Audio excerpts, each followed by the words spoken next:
بسم اللہ الرحمن الرحیم۔ ابو ہریرہ رضی اللہ عنہ نے حضور اکرم صلی اللہ علیہ وآلہ وسلم سے نقل کیا کہ میری امت کو رمضان شریف کے بارے میں 5 چیزیں مخصوص طور پر دی گئی ہیں جو پہلی امتوں کو نہیں ملی ہیں۔ ایک یہ کہ ان کے منہ کی بدبو اللہ کے نزدیک مشک سے زیادہ پسندیدہ ہے۔ دوسرا یہ کہ ان کے لیے دریا کی مچھلیاں تک دعا کرتی ہیں اور افطار کے وقت تک کرتی رہتی ہیں۔ تیسرا، جنت ہر روز ان کے لیے راستہ ہو جاتی ہے۔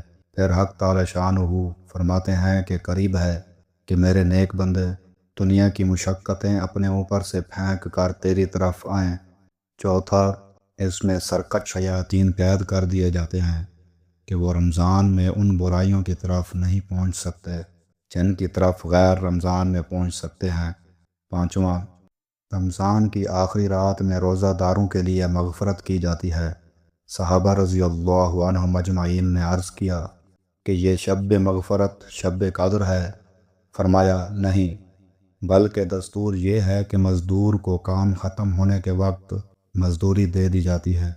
نبی کریم صلی اللہ علیہ وآلہ وسلم نے اس حدیث پاک میں 5 خصوصیتیں ارشاد فرمائی ہیں جو اس امت کے لیے حق تعالی شانہ کی طرف سے مخصوص انعام ہوئیں، اور پہلی امت کے روزہ داروں کو مرحمت نہیں ہوئی۔ کاش ہمیں اس نعمت کی قدر ہوتی اور ان خصوصی عطایا کے حصول کی کوشش کرتے۔ فضائل اعمال صفحہ نمبر 764۔